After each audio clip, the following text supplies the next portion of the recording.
Do you have your eyes out for a best friend? We all, when we think about wanting friends, it's usually the best friends we want. It's usually those people where it's already familiar and comfortable and we're close and we know each other, we get each other, and we've got it down. Unfortunately, to get there, we always have to start with meeting strangers. This is never what we want. What we always want is, we just want to jump straight to the end, right? We want it to just get to the comfortable place, forgetting that every single friendship starts with people we don't know that well. If you're familiar with my 5 circles of friends, every relationship starts on the far left in the most infrequent, least consistent, least intimate area. These people, we just kind of meet them at different places, we start seeing them, and they're the people we're friendly with. We would recognize them, we would consider them in our network, we're friends with them, but we only see them in those times and places where we run into them in that place, right? And every relationship has to move over through these circles over to the far right. And I teach these in other videos. I won't go into that here, but just to have the visual so that you can just remind yourself that we have to know how to build a whole bunch of left side friends, the people on this far side, before we can move them over into becoming deeper friends with us, right side friends. And so just to remind us that means we need to kind of like have our pipeline open, if you will. It's like a funnel, right? And so we've got this funnel, and as we meet all these people, and we don't know who we're going to meet that ends up actually moving into practicing the requirements of friendship with us and becoming that closer, deeper friend. Yes, you might instantly like somebody, and yes, you might sense a potential right off the bat, but we all know that is not enough to make a friendship. We have felt that with a lot of people that we never developed a friendship with. And we've developed friendships with people we didn't feel that with or predict happening. So we don't need the feeling as much as we need to just start meeting people and putting them in that pipeline, putting them in the first circle, and practicing the consistency, the positivity, and the vulnerability in safe and easy incremental ways with them, and hope that some of those relationships move over.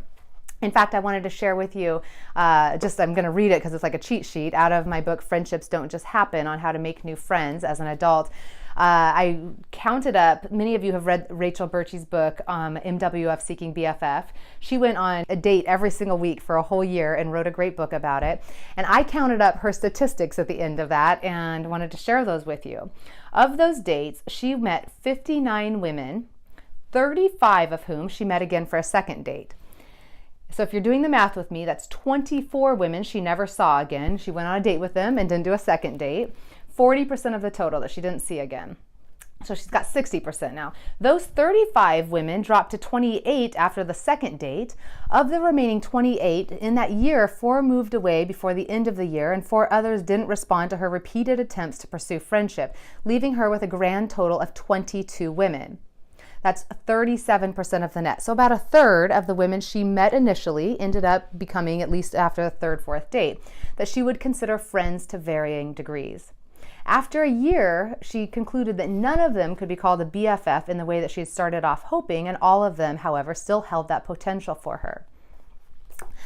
I think that's helpful because none of us, I'm not, I doubt you are, none of us want to go on a new friend date every single week. That just sounds exhausting. I love that she did that. But yeah, I couldn't do that. But think about how, so if it kind of takes a third just to kind of move into that realm of potential where you actually could start developing that relationship, then that just means if you want a couple close friends, you need to be out there with 9, 10 people that you're kind of starting that process with, right? And so, the numbers, I don't want to put numbers in front of all of us like it's some math formula that we all need to follow, but the concept is, don't make the mistake of going friend fishing with a hook. Like you put all this time into the bait and like you're just putting this fishing rod out there and hoping that the right person jumps on the hook. Because you're going to be out there forever. And what happens with that is when we put all of our kind of energy and excitement into like one friend, we tend to kind of treat friend finding a little bit more like a job hunt, like we have this now hiring sign and inquire within, and we tend to like want people to apply, and they're not doing that, of course, but we're sizing them up. We're saying, oh yeah, she's a little young for me, or like, oh no, she's already at that life stage, or like, oh no, I would always feel like I wasn't dressed up enough next to her, or she doesn't like seem to care about clothes like I do. And so we're constantly, without even realizing it, making all these judgments about whether we think we can bond with somebody based on what we see. We don't even know them that well, or even as we get to know them, making judgments based on their religious worldview or their politics. And wow, hard to believe, but the research actually shows that we can bond with people who are so different from us on all those things. In fact, those are no more powerful predictor of our chance of becoming friends with somebody. Politics, religion, life stage, whether we're a mom or not, those matter no more than whether we both dislike vegetables, both dislike fast food, both worked at summer camp when we were young adults. Like, these things matter just as much as to whether we're going to bond with somebody. It's crazy, isn't it? I love all that research because it reminds our brains that we don't need to be looking for a twin. We don't need to be interviewing people for the far right circle. We're not looking for somebody here. We're looking for people to put at the beginning. And doesn't that just sound easier?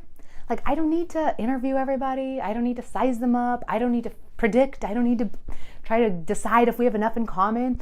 I just need to be kind. I need to see them more regularly. I need to share a little bit with myself, be curious, ask them questions. I just need to do the 3 behaviors of friendship. The 3 requirements of friendship. I teach that in another video.